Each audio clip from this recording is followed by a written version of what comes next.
जैसा कि आप सभी को पता चल गया होगा, हिस्ट्री मेजर पेपर का क्वेश्चन घुमाया है, ना कि क्वेश्चन टफ था। आप उसे एवरेज बोल सकते हो। क्वेश्चन वही आया है जो क्वेश्चन मैंने करवाया था हिस्ट्री वालों के लिए, और इस तरीके से सिलेक्टेड क्वेश्चन जो मैंने उनको बताया था उसी टाइप से वो सारे क्वेश्चन मैच किए हैं। क्वेश्चन घुमा सकता है क्योंकि पुराने तरीके से कई सालों से क्वेश्चन नहीं डालेगा, अब रिव्यू अलग तरीके से ऐड करेगा। तो वो हिस्ट्री का क्वेश्चन था, इसलिए वहाँ पर बहुत सारे स्टूडेंट कंफ्यूज हो रहे थे, आलोचना शब्द के बारे में नहीं जानते थे, और भी बहुत सारी चीज़ें हैं जिसको घुमाया गया। तो जो नहीं पढ़ने वाले स्टूडेंट जो एक रात में पढ़ते हैं, यानी कंसेप्ट क्लियर नहीं होता है, उनके लिए दिक्कत हुई होगी। लेकिन यहाँ जो ज्योग्राफी वाला जो क्वेश्चन पूछा जाएगा, चाहे जिस तरीके से घुमाया जाएगा क्वेश्चन आपका, भाई ये सारा टॉपिक क्लास 12, क्लास 10, 11 या बचपन से पढ़ते आ रहे हो, ये टफ नहीं है। बस इतना क्वेश्चन कवर कर लीजिए जितना बता रहा हूँ, चाहे गूगल से, चाहे किसी भी वीडियो से, चाहे कहीं से। अगर कर लेते हो कंसेप्ट क्लियर हो जाएगा, फिर जैसे भी क्वेश्चन देगा आप आसानी से बना पाओगे। पहला क्वेश्चन क्या आपका, भारत की धरातलीय स्वरूपों के आधार पर विभाजित कीजिए तथा किसी एक विभाग के धरातलीय स्वरूप का विश्लेषण कीजिए। ये क्वेश्चन आपको मेरे चैनल पर मिल जाएगा, वहाँ से भी आप देख सकते हो। इसके बाद देखिए, भारत को जलवायु प्रदेशों में विभाजित कीजिए और प्रत्येक की विशेषताओं का वर्णन कीजिए। यानी भारत की जो जलवायु प्रदेश है वो किस तरीके से विभाजित है, इसकी विशेषता के साथ आपको बताना है। अब यहाँ पर विशेषता पूछा गया है, हो सकता है कुछ और डाल दे तो आप आसानी से बना पाओगे। कब? जब ये चीज़ आप समझ जाओगे तब ना। हो सकता है कि जलवायु को प्रभावित करने वाले कारक डाल दे, तो प्रभावित कैसे होता है जलवायु, उसके कारक क्या है, ये चीज़ बचपन से पढ़ते आ रहे हो। तो इस तरीके से क्वेश्चन घुमाया जा रहा है, और ये चीज़ रिव्यू सही कर रही है। हूबहू वही क्वेश्चन दे देने से क्या हो रहा है, स्टूडेंट जो है ना वो कोढ़िया हो रहे हैं। वो 1-2 महीने पहले नहीं तैयारी कर रहे हैं, सिर्फ और सिर्फ 1 घंटे 2 घंटे वीडियो को देखकर, और वो एग्ज़ाम में जाते हैं। अब वैसा गलती नहीं करेंगे। आगे देखिए, उत्तर भारत की अफवाह प्रणाली का वर्णन कीजिए।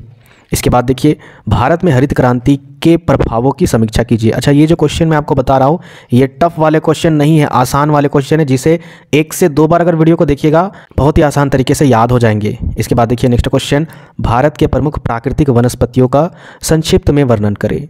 अच्छा, बहुत सारे स्टूडेंट बोल रहे थे 5 नंबर वाले क्वेश्चन, तो इसी के अंडर से ही, इसी टॉपिक के अंडर से ही पूछ सकता है, और सिलेबस के अंडर से ही आपका पूछेगा, और हमने यहाँ पर सारा सिलेबस के टॉपिक को कवर किया है। ठीक है, तो ये भी क्वेश्चन इंपॉर्टेंट है। भारत में चावल के उत्पादन एवं वितरण का वर्णन करना है। विद्या के इस पेपर में चावल के बारे में ही बोला गया है, चावल की जगह धान भी रहे तो वही चीज़ है, दोनों सेम है। लेकिन आपको सिलेबस में अगर आप देखिएगा गेहूं और चाय के बारे में भी पढ़ना है, तो इन दोनों का भी वितरण और उत्पादन देख लीजिएगा, हो सकता है पूछ दे। फिर यहाँ पर देखिए, भारत में लोहा और इस्पात उद्योग के स्थानीयकरण और इसके विकास का वर्णन करें।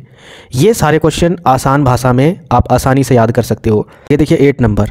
अब यहाँ पर देखिए क्वेश्चन गेस्ट पेपर में किस तरीके से दिया है, सिर्फ लौह अयस्क के वितरण और उत्पादन का वर्णन करने के लिए, लेकिन बॉक्साइट का भी पढ़ना है, मैंगनीज का भी पढ़ना है, कैसे इसका उत्पादन और वितरण होता है उसका भी वर्णन देख लीजिएगा। 9 नंबर देखिए, भारत में कोयले के वितरण एवं उत्पादन का वर्णन करें। आप झारखंड में रहते हो और ये टॉपिक नहीं आता है तो बेकार है ना, तो ये जरूर आप समझ लीजिएगा। पेट्रोलियम और परमाणु ऊर्जा, अब देखिए कोयला तो है ही गेस्ट पेपर में, लेकिन सिलेबस में क्या है, पेट्रोलियम का भी आपको वितरण देखना है, परमाणु खनिज है उसके बारे में देख लीजिए, या फिर इसके अलावा नवीकरणीय ऊर्जा को भी आपको देख लेना है। ये सारे टॉपिक से हो सकता है आपके एग्जाम में क्वेश्चन रहेंगे। भारत में जनसंख्या वितरण के प्रारूप का वर्णन करना है, किस तरीके से भारत में जनसंख्या अलग अलग है, कहीं पर घनी है, कहीं पर आबादी कम है, कहीं पर ज़्यादा है, इसका रीज़न क्या है, उसके प्रारूप के बारे में आपको बताना है, वर्णन करना है। अब यहाँ पर प्रारूप की जगह पर हो सकता है कारक पूछ दे, या अलग तरीके से, या हो सकता है जनसंख्या वृद्धि पूछ दे, जनसंख्या वृद्धि को प्रभावित करने वाले कारक। ये सारा क्वेश्चन 12वीं में है, तो सिंपल क्वेश्चन रहेंगे, डरने की बात नहीं है। अगर नहीं भी पढ़ के जाओगे ना और अचानक क्वेश्चन नया मिलेगा तो लगेगा कि इसके बारे में हम जानते हैं, लिख पाएंगे, आसान से लिख पाओगे, बस उतना हड़बड़ाना नहीं है। आगे देखिए, जनसंख्या प्रवास की परिभाषा दे और इसको प्रभावित करने वाले कारकों की व्याख्या करें। अब जनसंख्या प्रवास का मतलब कौन नहीं जानता है भाई, एक शब्द में अगर इसे डिफाइन करना होगा तो भाई जब काम के लिए, रोज़गार के लिए लोग एक जगह से दूसरी जगह जाते हैं, वहाँ बस जाते हैं, वहाँ की जनसंख्या वृद्धि होती है, या फिर जनसंख्या घनत्व ज़्यादा हो जाता है, तो यही तो होता है जनसंख्या प्रवास। अपनी भाषा में मैंने आपको बताया, उसी तरीके से आपको इसका भी देख लेना है। ठीक है, इसके अलावा देखिए, भारत में सड़क परिवहन के विकास की व्याख्या करते हुए वर्तमान में राष्ट्रीय राजमार्गों के वितरण प्रतिरूप की विवेचना कीजिए। ये भी सिंपल है। आगे देखिए, नेक्स्ट आपका लास्ट क्वेश्चन है, भारत में नगरीकरण की समस्याओं का वर्णन करें।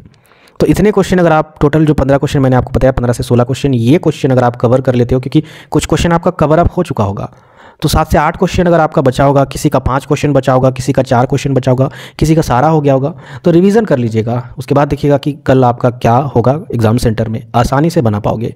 बाकी कोशिश करते हैं कि 1 नंबर वाले क्वेश्चन को भी सेट करके मैं आपको भेजने की, अपलोड करने की, ताकि 1 नंबर वाले भी क्वेश्चन आप अच्छे से करके आओगे।